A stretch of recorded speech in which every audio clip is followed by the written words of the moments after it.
The subject of racial anti-Semitism is rooted in the broader topic of racism, the idea of there being races and the discrimination against peoples based on their racial profile. And that idea is something that really comes to the fore in the 19th century. Of course, its kind of most evil manifestation in the 20th century with the Holocaust. But what we're going to see in this talk is that there is a root to the very notion of racism, particularly anti-Semitic racism, that originates or that manifests itself with Sephardic Jewry. The objective of this series of classes is to look at the topic of anti-Semitism through the lens of the Sephardi experience. Now, broadly speaking, when people think of anti-Semitism, obviously the Holocaust is kind of at the forefront of people's awareness of kind of the evils of it, but people obviously focus on the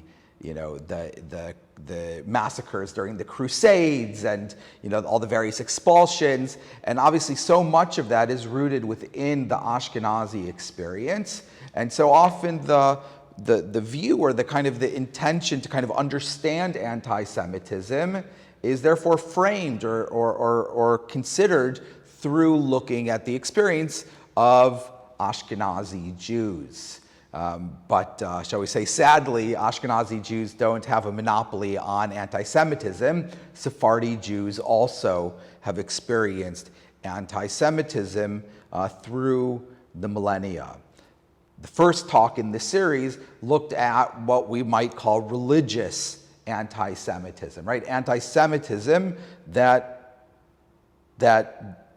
takes a form of religious persecution or takes on the religious language to frame or to justify hatred and discrimination against Jewish people.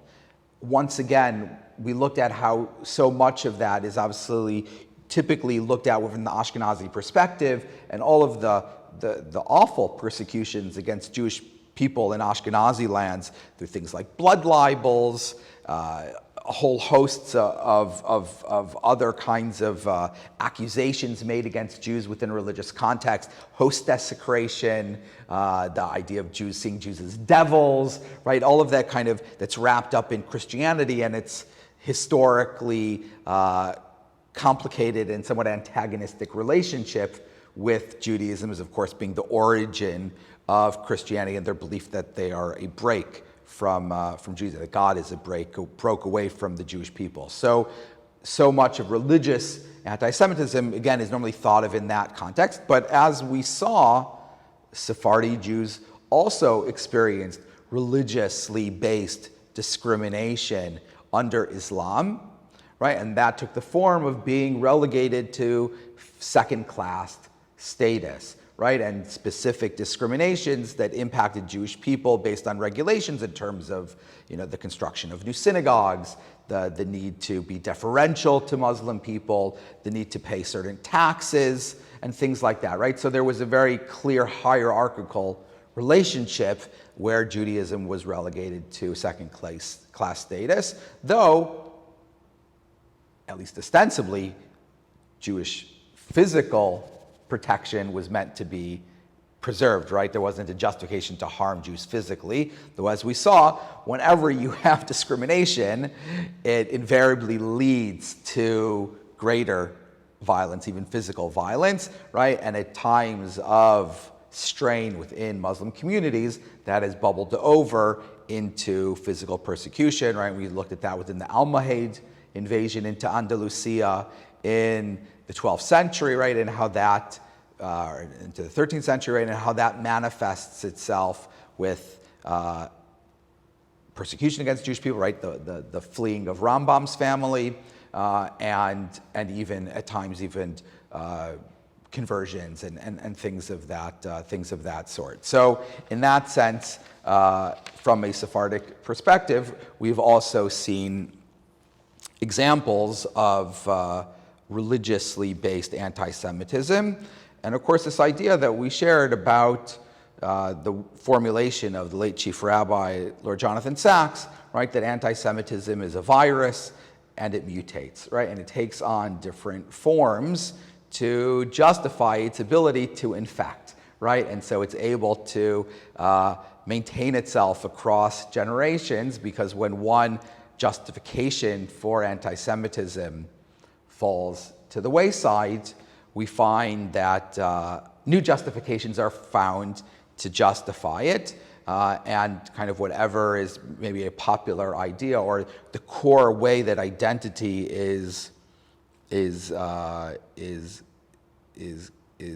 manifest or is kind of understood becomes the basis with which to exclude and to discriminate against Jewish people. The constant is the discrimination against Jewish people. The rationale for it is the thing that seems to change over time. Now, Sephardic Jews didn't exist only under Islam.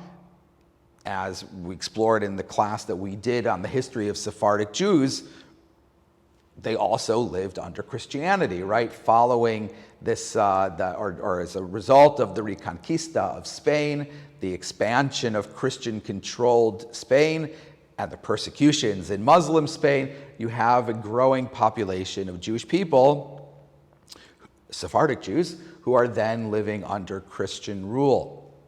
And in that context, we once again find, kind of Christian types of religious anti-Semitism, and ultimately you have things like, again, kind of Christian-based accusations against Jewish people, and violence against Jewish people, and forced conversions of Jewish people, and then, of course, most famously, the expulsion that will take place in 1492. So looking at all of that, it seems like, okay, this is like classic medieval Christian anti-Semitism, religious anti-Semitism against Jews.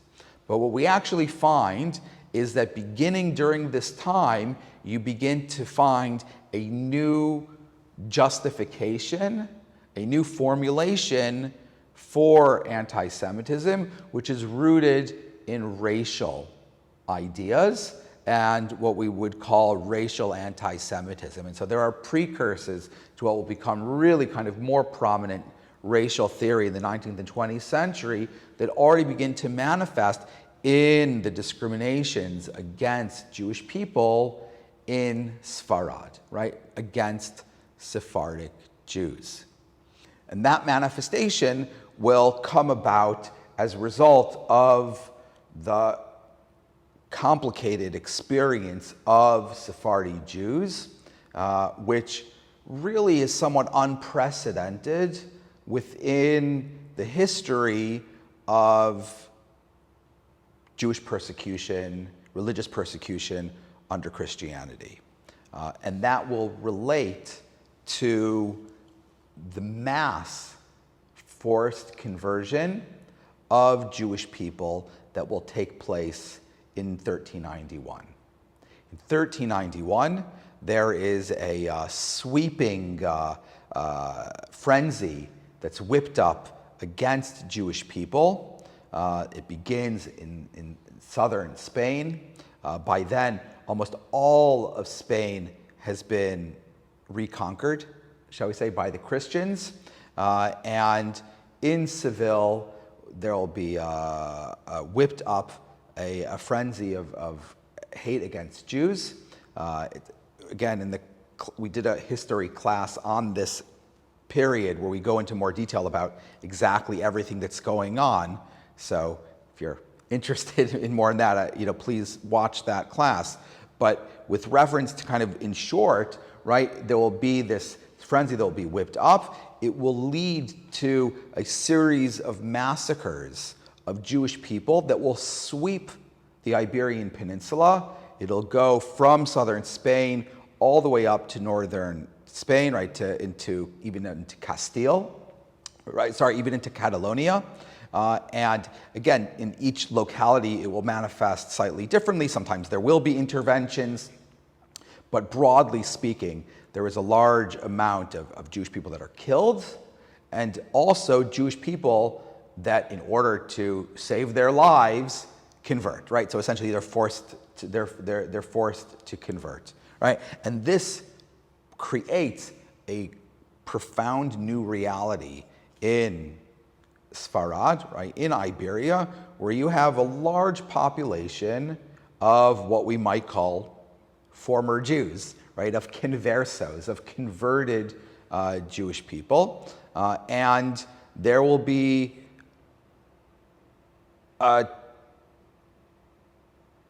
it will create a complicated social reality in Spain. On a basic level, there is now a belief that, well, these people, regardless of kind of the circumstance of their conversion, they did convert. And even though this is something which is debated theologically, in practice it's upheld that they must continue to be Christian people. Right? So even after the wave of violence has ended, right, the dust has settled, there's an expectation if they converted, they must be Christians. And so there's an expectation these people will live Christian lives. Now, what will happen is there will be a mixed bag, right? There's probably some people who kind of adopt their new faith, and there'll be other people who, well, they adopt it publicly, right? But privately, they continue to believe that, right? They didn't choose to really be Christians, right? So it's understandable they continue to believe in Judaism, and particularly, they're still living amongst other Jewish people, right? So their relatives might still be Jews, right? Not everybody ended up being forcibly converted, and so you'll have, people living in the same neighborhoods, maybe potentially even in the same households, right? And so it'll create a kind of this complicated set of circumstances. But in practice, what it means is now that these people are Christians, obviously they are expected to now experience what we might call equality, right? If you're a Christian person, while maybe to Jewish people there were limits on the kinds of things they could do professionally, right? Participating in maybe in certain elements of the marketplace, certainly in terms of government, not being priests, right? Now as Christians, right, all of these fields, right, serving the military, are now open to them. And you will have, over the next 50 years, a growing number of conversos and their descendants that will become active participants in Spanish life in a way that they weren't able to as Jewish people. This seems to bring about a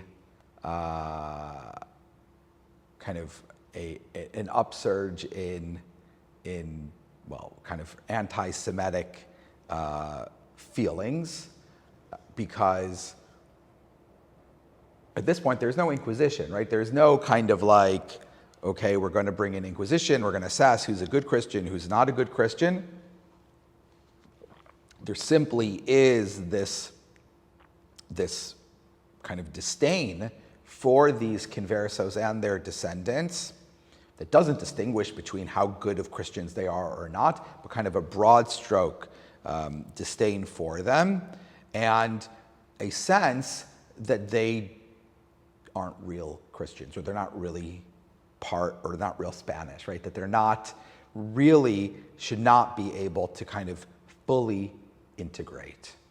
And so you end up having something that begins in Toledo in 1449. It's called the limpieza de sangre, the purity of blood, that institutes a policy that unless you are a pure blood Christian, there are going to be restrictions on the things you can do, right? And so many of the restrictions that had previously been on Jewish people are now placed onto people who are descendants of Jewish people, even though now they are Christian. And who knows, I'm sure maybe by then some of them were sincere and committed Christian people. It doesn't distinguish between kind of what they're doing in practice. There is simply a restriction that you have. If you lack purity of blood, that there are going to be restrictions placed on you.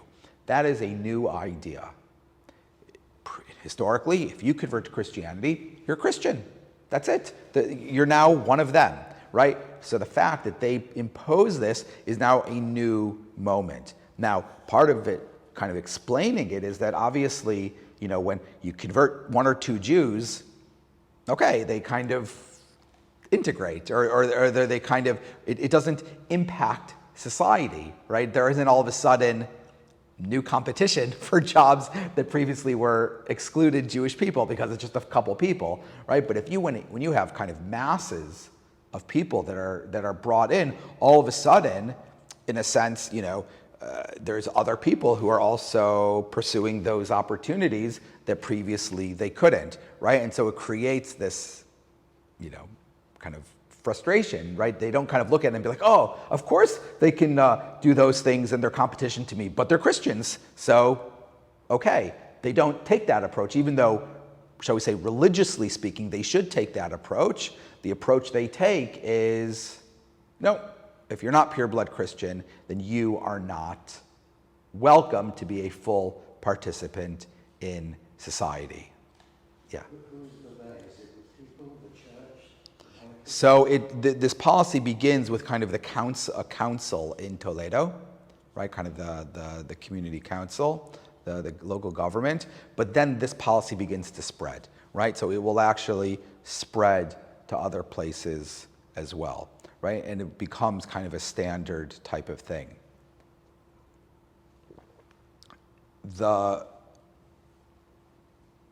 As we'll see, it will be formulated slightly different in Portugal, right? So this kind of carries on.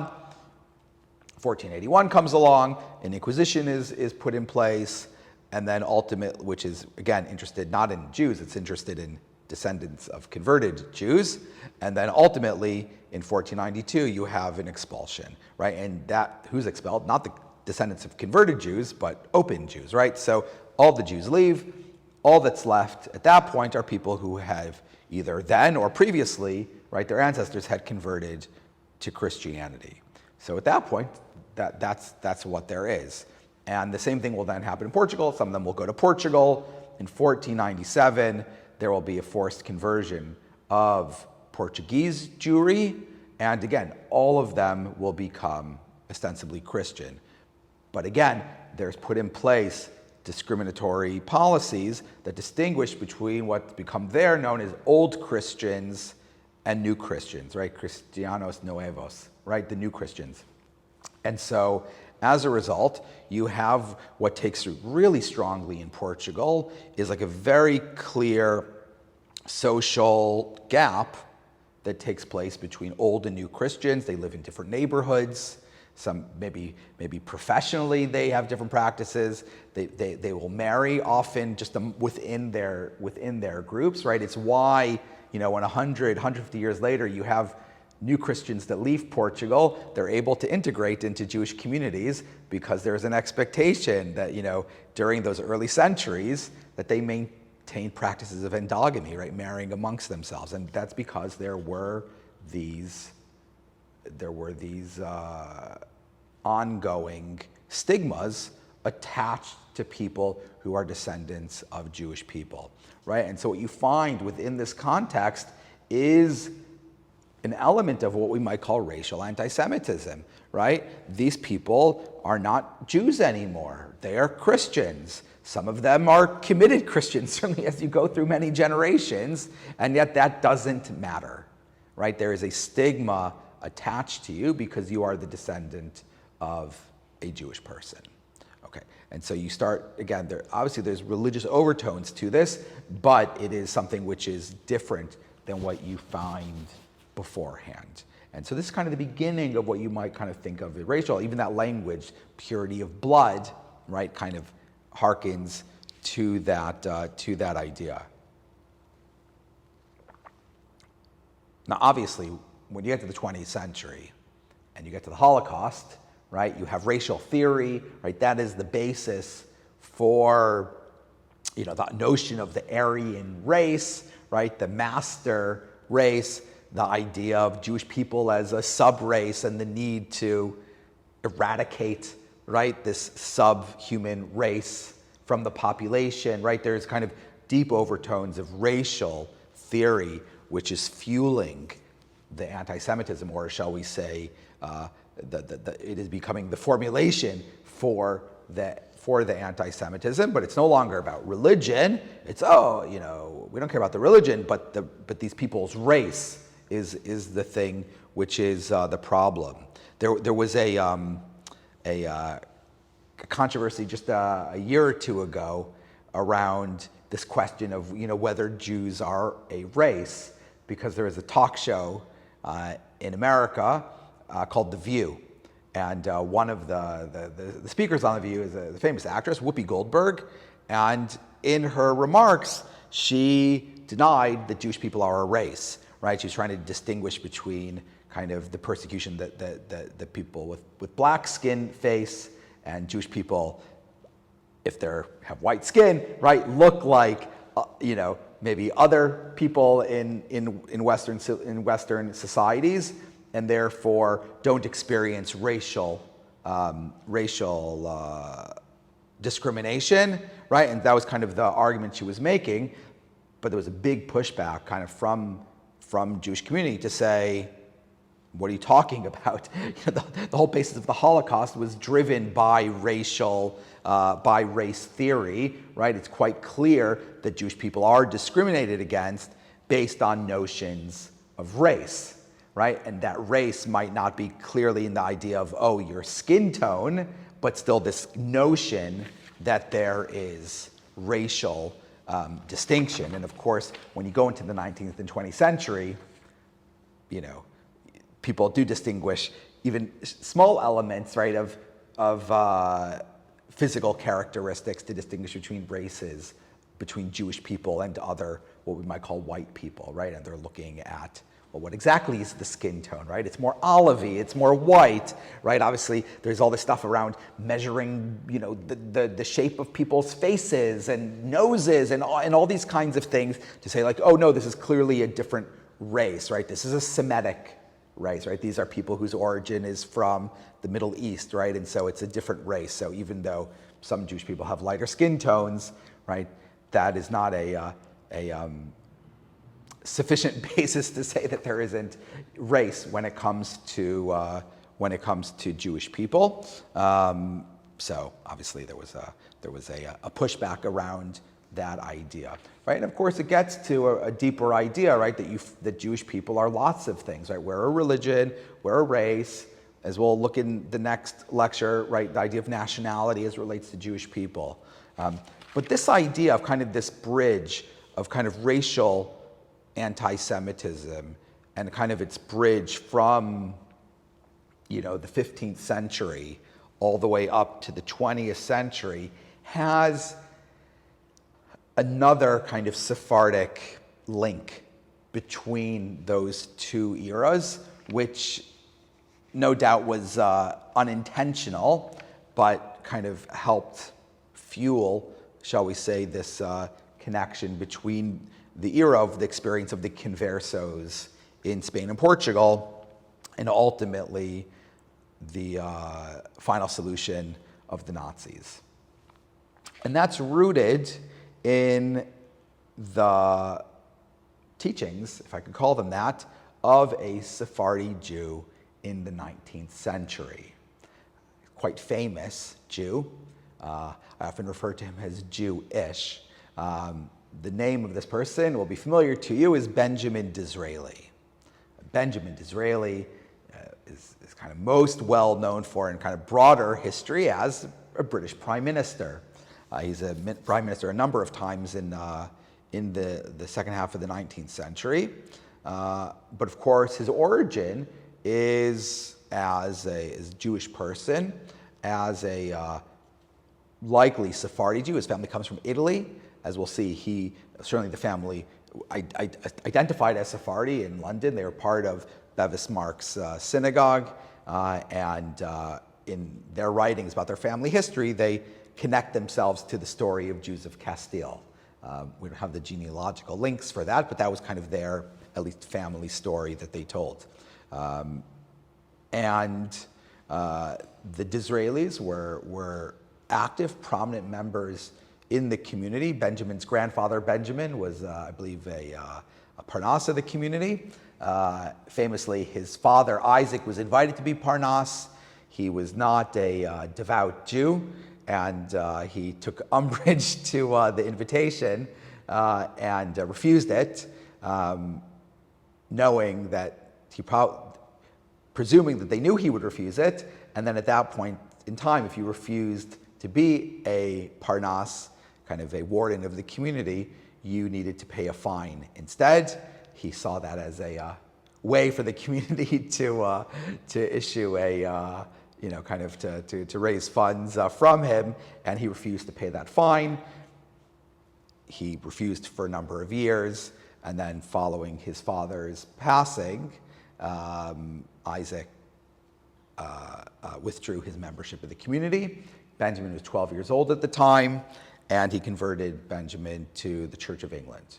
At that time, Jews weren't able to sit in Parliament. It wasn't until 1858 that the first Jew was elected and took a seat in Parliament. And so when Disraeli begins his career, prior to that, he's only able to do that because he's ostensibly part of the Church of England. Now, the fact that he then was raised as a Christian and identified as part of the Church of England didn't stop people from reminding him that he was of Jewish stock. And it became his approach. Sometimes when you have people in politics who make kind of who try to degrade you for certain qualities, you can either try to avoid it or you can embrace those things as badges of honor. And that's actually what he did. He leaned into his Jewish ancestry and promoted it as something that he believed was an advantage, something that was a great quality of his. No, he was not a Jewish person, but he was racially Jewish. And kind of prior and during his political career, he also was a novelist. Right? I think the one example of in the history of Britain that a novelist becomes prime minister, and he writes a book. He publishes a book in 1844 called Coningsby. It's about a fellow, Coningsby, who's not Jewish, who is kind of from a old English family. He's outcast from his family because he's being sympathetic to the industrial class. And this is always a time of great tension between the landed class and kind of the workers.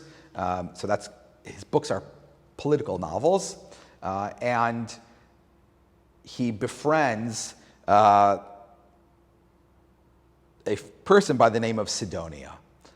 Sidonia is a Jew of Converso descent, right? So he is a Spanish and Portuguese Jew, right? Kind of people his family would have known, and he's described in the most glowing of terms.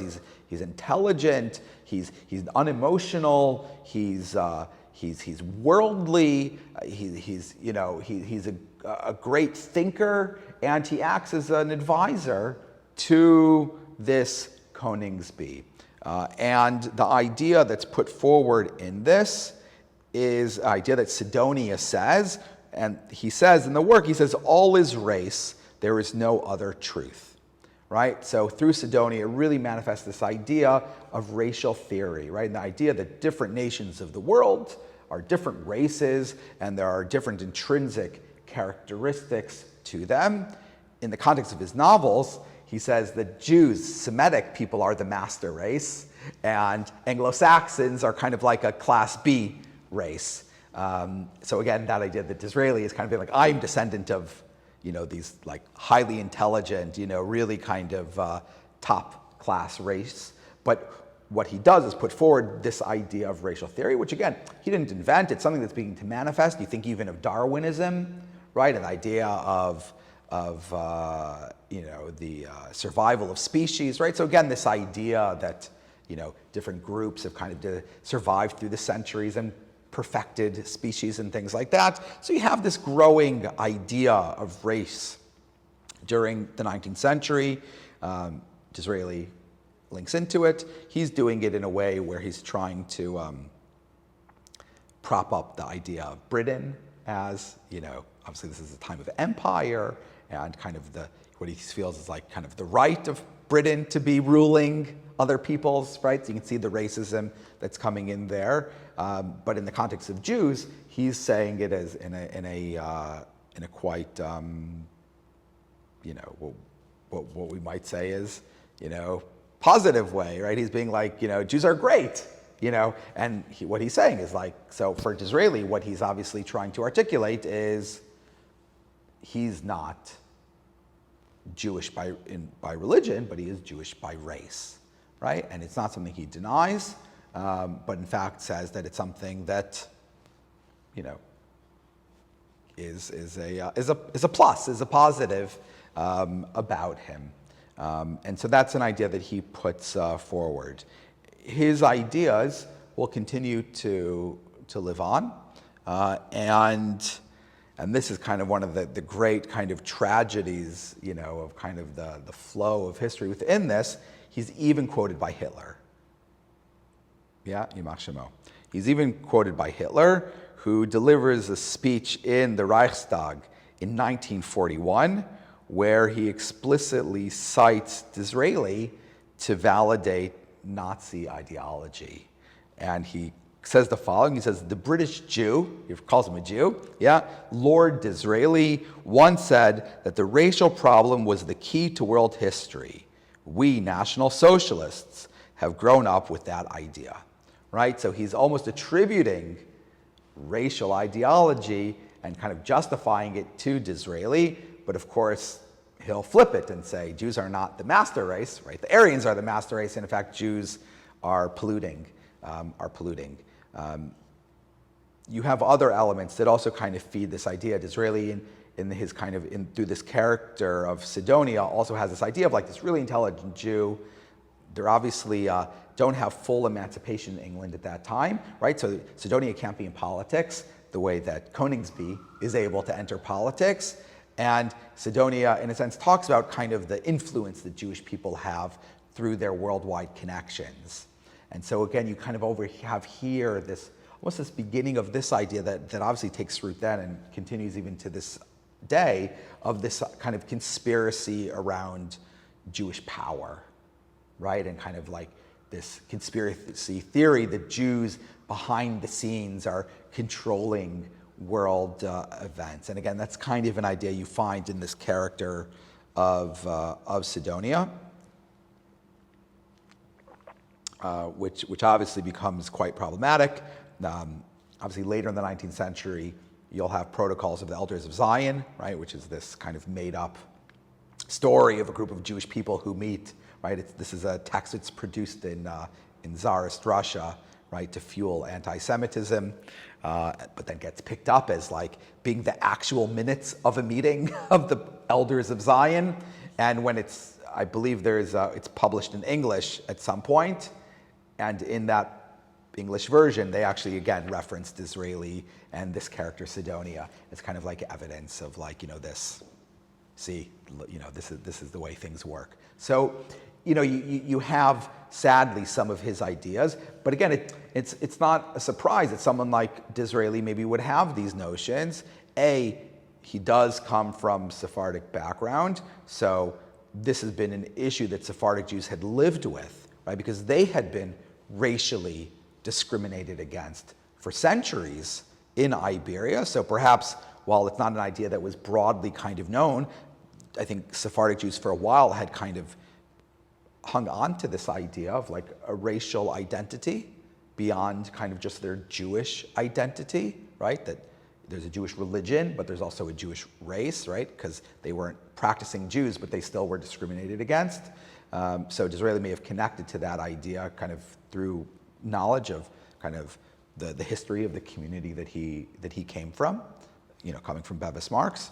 But at the same time, also in many ways, right, Disraeli's a converso, right? He's someone who's converted by his father as a child, and still, though, obviously is aware that he's of Jewish ancestry. His surname is Disraeli, right? I mean, it's quite clear he's of a Jewish descent. and yet he's a Christian, right? So obviously it's quite personal to him, right? It's like his experience of, yes, there's like two parts to my identity. There's like my religious identity, but then there's my racial identity. And so in this way, you have this idea of racial anti-Semitism that is experienced by Sephardi Jews well before the discriminations against Jews in other parts in Europe in the 19th and 20th century, even kind of in a phase in time where religiously rooted discrimination has fallen out of vogue. But when you will then have Jews who will obviously be persecuted and even murdered because of their racial identity, that is an experience that Sephardi Jews will have experienced since the 15th century, right? And so it's not something which is new. It's something which that mutation had occurred already in the 15th century, right? That idea that you can discriminate against Jewish people, not on account of their religion and because of your maybe hatred of Judaism, but based on your hatred of Jewish people as a race.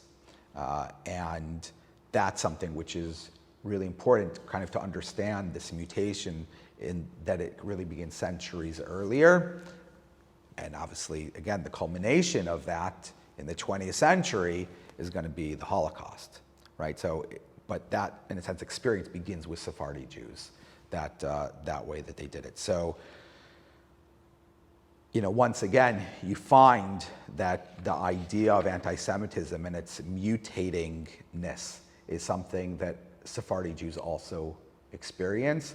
The context of them experiencing it is a bit different than Ashkenazi world, and where Ashkenazi Jews experienced it was not as converts, right, but as people living in parts of Europe who no longer are hated for their religion, but then are hated for their race, right? Obviously, that's demonstrated by, even if you have, right, not all your Jewish grandparents, only some of your grandparents are Jewish, right? So once you start having the idea of secular Jews or Jews who are intermarrying and things like that, so again, Jews themselves are no longer choosing to identify themselves based on religious practice beginning in the 19th, right, into the 20th century. And so you would think for those people, the solution to them not being hated anymore should go, right, the basis of them being hated should go away too, because we're no longer practicing as Jews. We're living as secular people, or sometimes even as Christians. But it doesn't matter, right? They're going to be discriminated against anyways. Incidentally, there were different approaches to how Jews should handle the lingering anti-Semitism in the 19th century. It becomes known as the Jewish question, right? Which, again, it's an idea that the Nazis will take on the Jewish question in terms of how do they rid the world of Jews, or rid Germany of Jews. But it's an idea that exists in the 19th century already. It's a question the Jews are asking about what is to be our fate, what is to be our, the answer to our discrimination. And you'll find Jewish people who will attempt to provide other answers. We had a whole series on this topic of the Jewish question, and one of the characters we spoke about, though he wasn't the only one, was Baron Hirsch, who advocated that Jews should assimilate. The Jews should, in order to save Jewish people, they should become like everybody else. And that way we will save Jews. They won't be Jews anymore, but we'll have saved them because they won't be persecuted anymore because they're no longer Jews. Incidentally, Herzl also had a similar idea earlier on in his life too, before he moved away from that and obviously founded the Zionist movement. And so obviously it's a strange idea that you're going to save Jews by having them stop being Jews, but it's this manifestation of this idea of maybe there's some way to kind of get around it, but obviously even that wouldn't have been enough, because ultimately if you were of Jewish stock, even if you didn't identify that way, wouldn't matter, right? That's what racial anti-Semitism is rooted in, right? And so that idea that stopping practicing Judaism isn't going to get you out of anti-Semitism. People will hate you simply because of your racial profile as well. And again, that's something that Sephardi Jews had experienced already back into the 15th century. So an important kind of understanding of racial anti-Semitism through the experience of Sephardi Jews, which is a really important component to understanding that. But I think what we're starting to get to within this class is that, people ultimately hate Jewish people for lots of different reasons.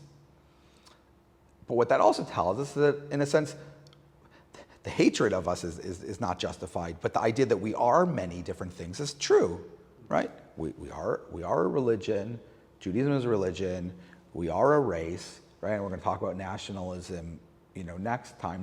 Nationalist-based anti-Semitism, right? Because all of those things are true. When you're, like a people, a nation, you have different elements, right, to your identity. But as different kind of forms of identity become out of vogue, right, or stop being the thing that like people feel is justifiable basis to hate another person, like religion, then what you then find is that anyway, hatred of Jewish people continues, but it starts taking on a different language. It's what, again, Rabbi Sachs said is the mutation of anti-Semitism. Does anyone have any questions? Wasn't there in the Second World War in Baghdad a political pogrom? And was it called the Fulham? And what was the origin of that? Because one way of presenting it is that Iraq was under British control at the time. So was this a rising the locals on behalf of the Germans to get the Germans in to throw the yoke of the British, or what was going on there? Because after all, that was, if you like, the Babylonian exile, and they'd obviously rubbed along for a couple of thousand years.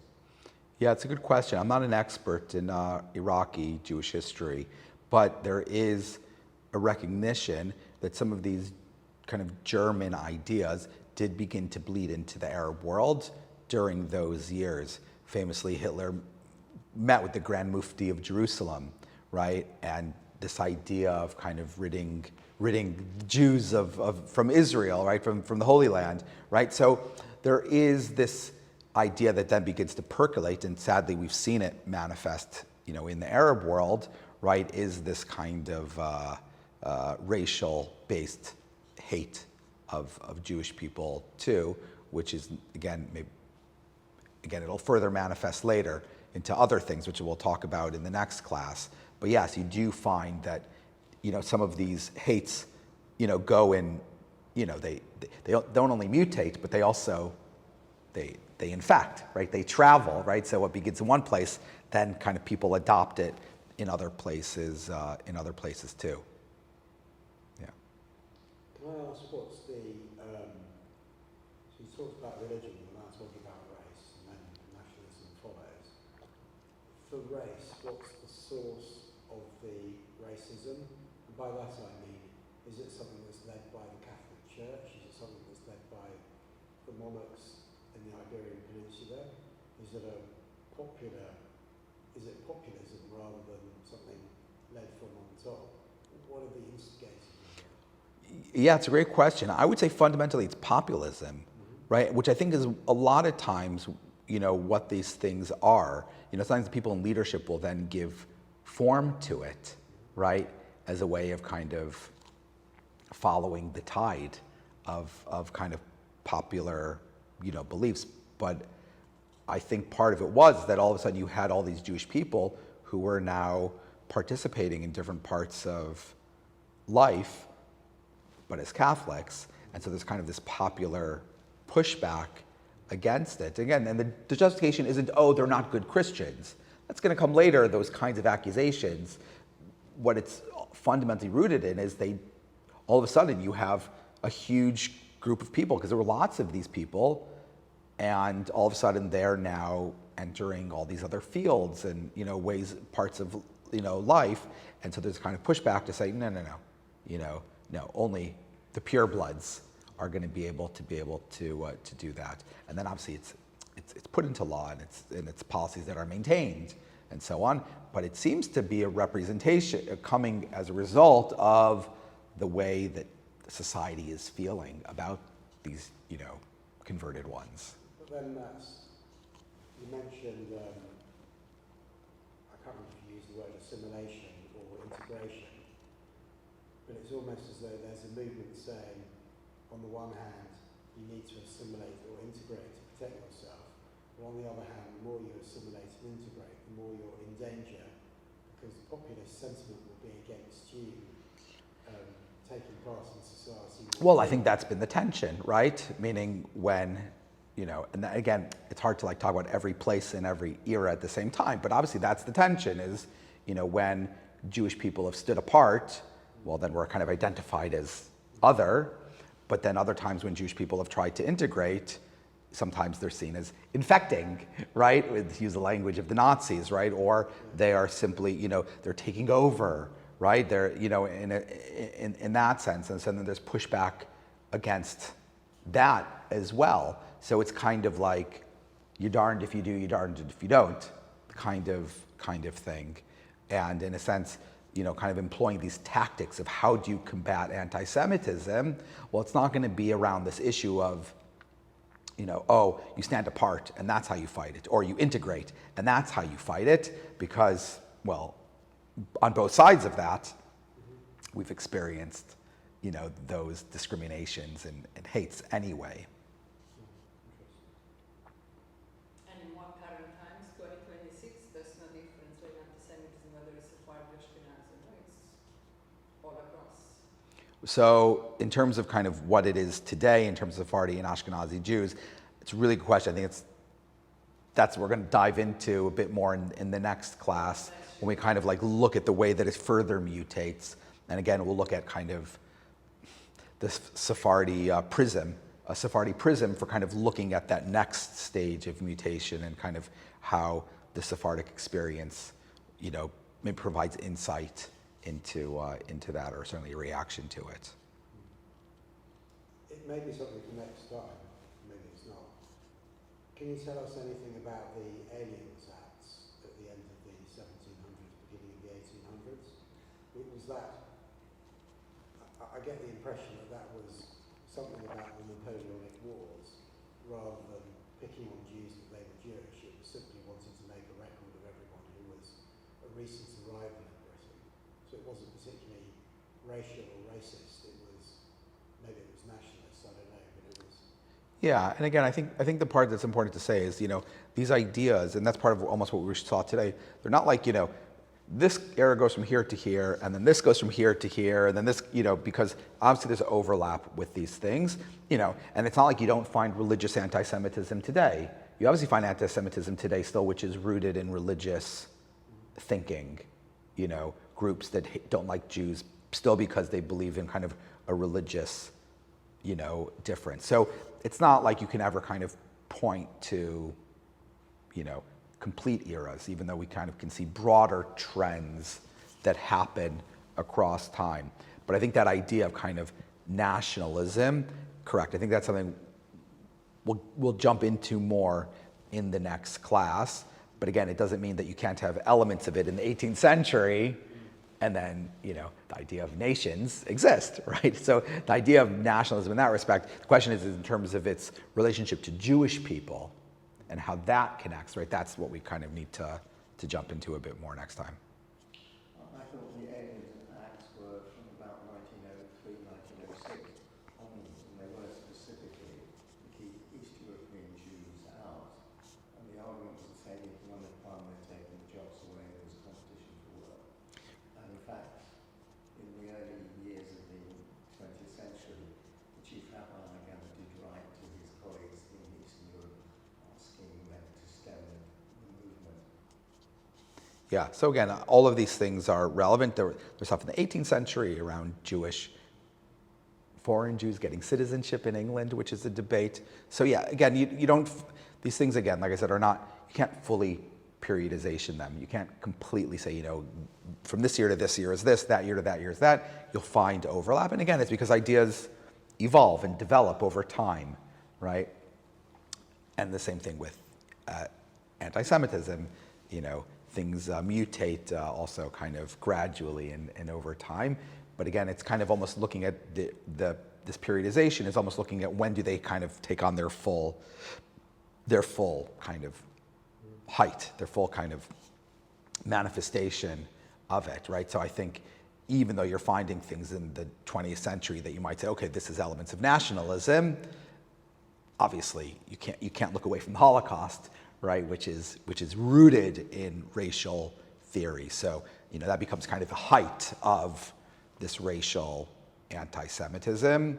Not to say there isn't religious or national anti-Semitism that's, you know, living alongside it too, but we kind of can still see trends in terms of like when different approaches or different manifestations of anti-Semitism are kind of at the leading edge of anti-Semitism in different eras.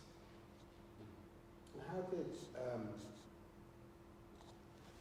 as a matter of practicalities, let's say if you're looking at the time of 1391 and then moving forward to 1492, how did ideas spread?